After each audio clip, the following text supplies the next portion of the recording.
नमस्कार। आप देख रहे हैं वत्स वाच और मैं हूं मुकेश वत्स।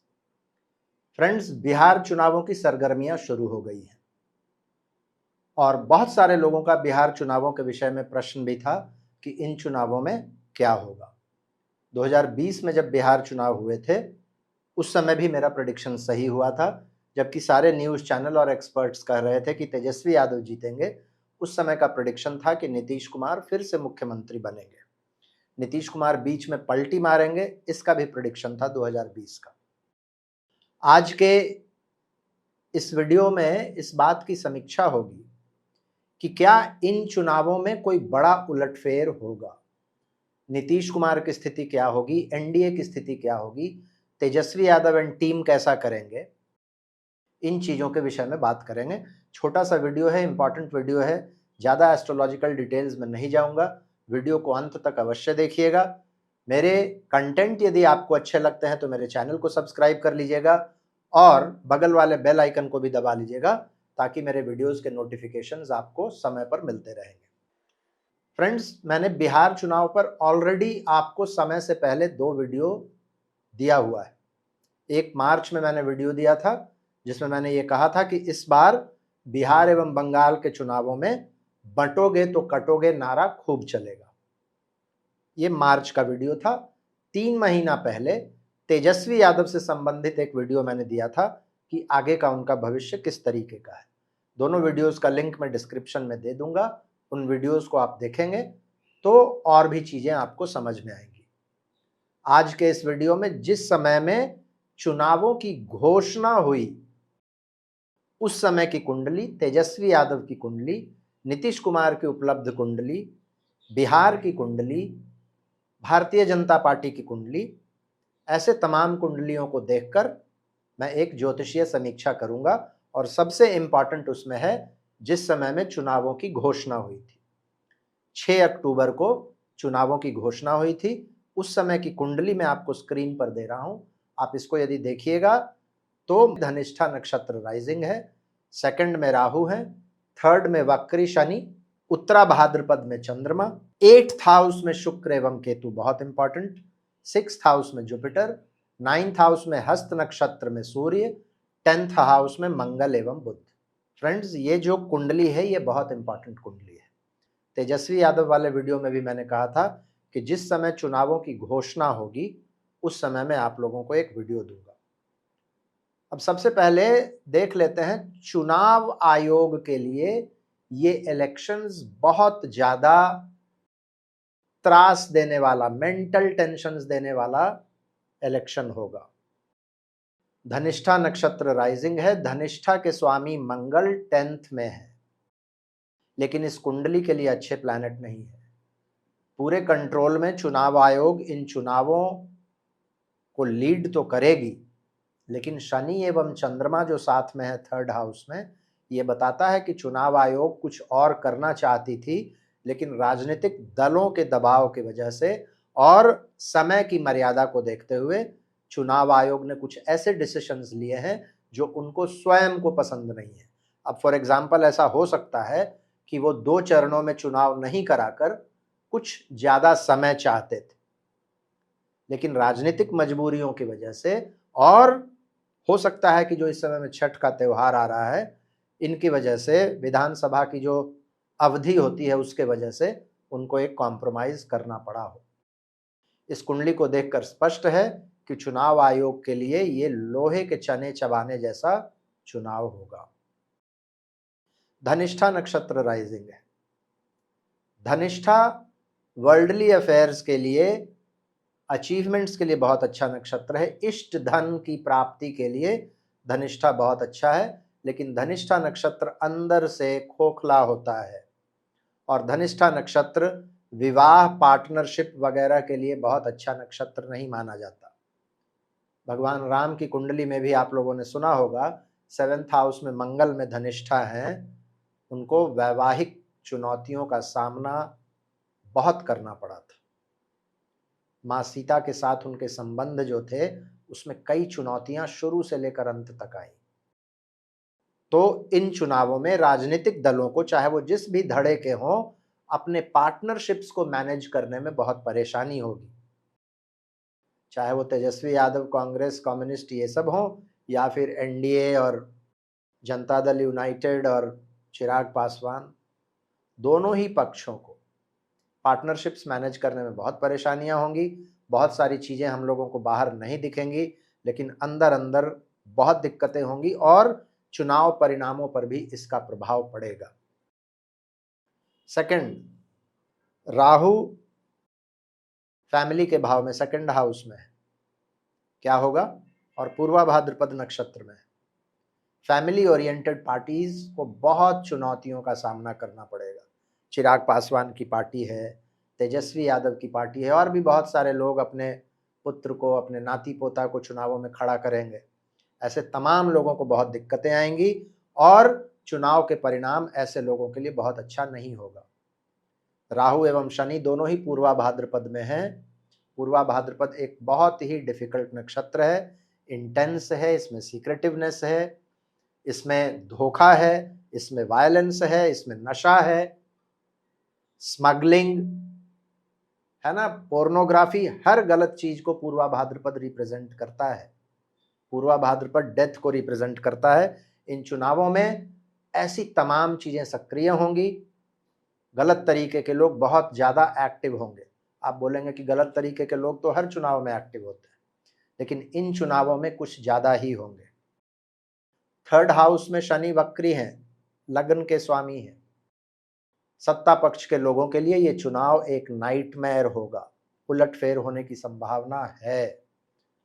सत्ता पक्ष के लोगों के द्वारा या उनके स्टेप्स के जो स्टेप्स उठाएंगे, उसमें कुछ ऐसे स्टेप्स हो सकते हैं जो आगे जाने के बजाय पीछे जाए। शनि वक्री है, पराक्रम उल्टा पड़ सकता है। वहीं जब आप ऑपोजिशन के लिए देखते हैं तो ऑपोजिशन 7th हाउस से देखा जाता है। ऑपोजिशन के लिए 8th हाउस में राहु है और 9th हाउस में शनि वक्री है चंद्रमा के साथ। ऑपोजिशन को भी बहुत परेशानी होगी। मतलब ये जो इलेक्शन है, ये दोनों ही पक्षों के लिए बड़ी चुनौतियों को लेकर बैठा हुआ है। किसी के लिए प्रॉब्लम ए हो सकता है तो किसी के लिए प्रॉब्लम बी हो सकता है। कोई भी कंफर्टेबल नहीं है। और याद रखिएगा, उत्तरा भाद्रपद में चंद्रमा है, लग्न लॉर्ड वक्री है और सूर्य हस्त नक्षत्र में है। हस्त नक्षत्र भी सीक्रेसी को दिखाता है, हाथों की सफाई को दिखाता है। जो लोग भी पंडित लोग इन चुनावों की समीक्षा कर रहे हैं, प्रिडिक्शन कर रहे हैं, हम जैसे एस्ट्रोलॉजर्स जो अपना ज्ञान दिखाने के लिए बता देते हैं ये जीत जाएगा, ये हार जाएगा, इतनी सीटें आएंगी, इन लोगों के लिए प्रिडिक्शन करना इतना आसान नहीं है।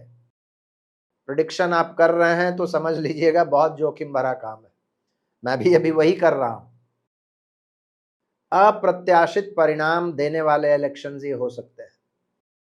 कोई बड़ा उलटफेर होगा या नहीं, इसको देखते हैं। और आगे देखिए, तेजस्वी यादव वाले वीडियो में भी मैंने कहा था कि तेजस्वी यादव के लिए 2025-26 एक बुरा वर्ष है, अच्छा वर्ष नहीं है। जब तक जुपिटर कर्क में नहीं जाएंगे, तेजस्वी यादव का समय नहीं घूमेगा। तो कुल मिलाकर ये साल उनके लिए बुरा है, ये तो मैं पहले बता चुका हूं। लेकिन आप याद रखिए, ये चुनाव जिस समय में हो रहे हैं, चुनाव की सरगर्मियां जब अपने सिर पर होंगी, जिस दिन चुनाव होंगे और जिस दिन इलेक्शन के रिजल्ट्स आएंगे, उस समय में गुरु कर्क राशि में पहुंच चुके होंगे।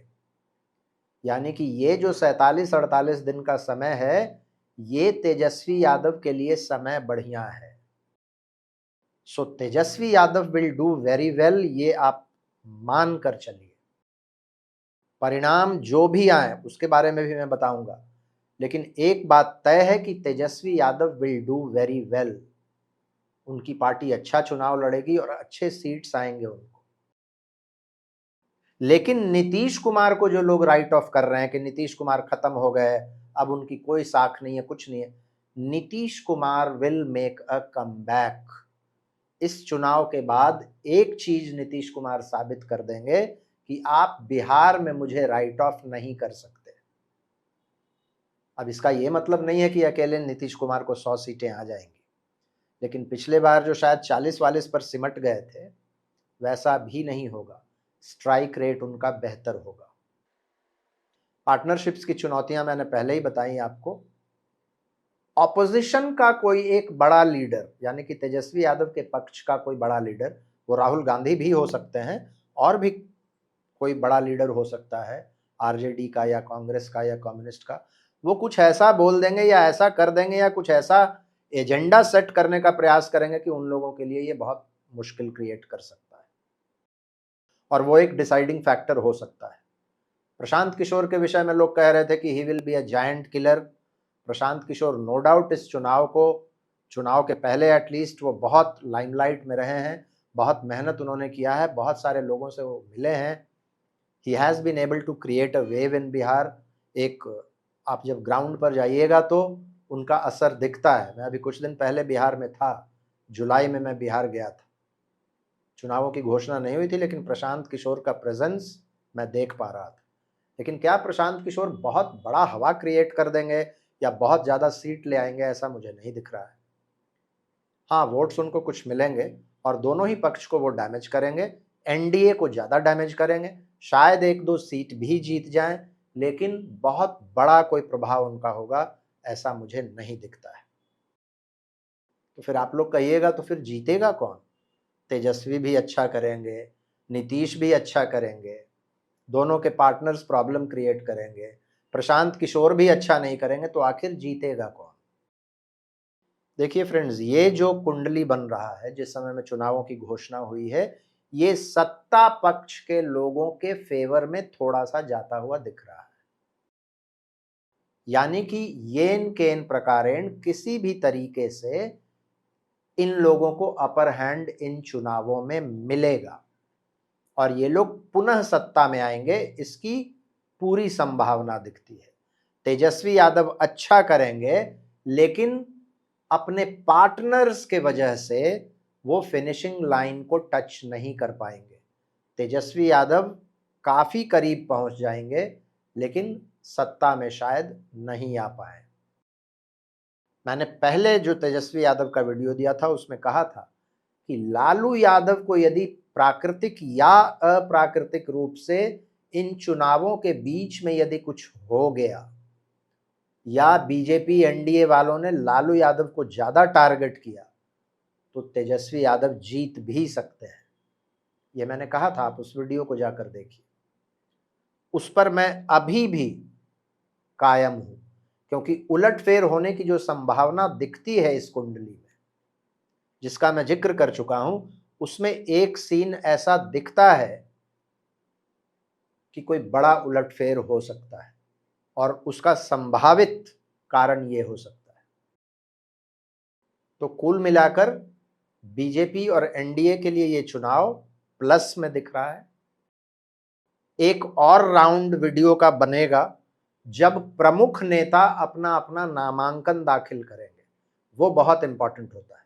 सभी प्रत्याशियों की कुंडली देखना तो इम्पॉसिबल है, लेकिन जो मेन प्लेयर्स हैं, बीजेपी के 2 डेप्यूटी सीएम हैं, सम्राट चौधरी विजय कुमार सिन्हा, नीतीश कुमार हैं, तेजस्वी यादव हैं, प्रशांत किशोर हैं, ऐसे लोग जब नामांकन दाखिल करेंगे, वो नेक्स्ट इंपॉर्टेंट माइलस्टोन होगा जिसको एस्ट्रोलॉजी के माध्यम से देखना आवश्यक होगा। मैं तो नजर रखूंगा ही, आप लोगों में से जिन भी लोगों को उस समय का एग्जैक्ट मालूम होगा टाइम, वो अवश्य बताइएगा, तो वो एक फाइनल पिक्चर हम लोगों को देगा। लेकिन अभी तक मैंने 2 अटेम्प्ट किए हैं, 2 वीडियोस बनाए हैं बिहार चुनावों पर, दोनों में मुझे slight edge BJP and NDA को दिख रहा है। इस कुंडली को देखकर ये लग रहा है कि एनडीए फिर से शासन में आएगी। चुनौतियां हैं, मुश्किलें हैं, कुछ बड़े लीडर्स हार सकते हैं, उलटफेर हो सकता है, लेकिन इतना बड़ा नहीं कि बीजेपी को सत्ता से बाहर कर दे। And Nitish Kumar is coming back. मुझे उम्मीद है फ्रेंड्स, आप लोगों को यह वीडियो अच्छा लगा होगा, लॉजिकल लगा होगा। वीडियो यदि अच्छा लगा हो तो इसको लाइक अवश्य कीजिएगा और भी मित्रों के साथ शेयर कीजिएगा। अपना प्यार, अपना आशीर्वाद इसी तरीके से मुझ पर बनाकर रखिएगा। आज मैं अपनी वाणी को यहीं विराम देता हूं। फिर से मुलाकात होगी अगले किसी वीडियो में एक नए विषय के साथ। तब तक के लिए बहुत बहुत धन्यवाद। हर हर महादेव, भारत माता की जय।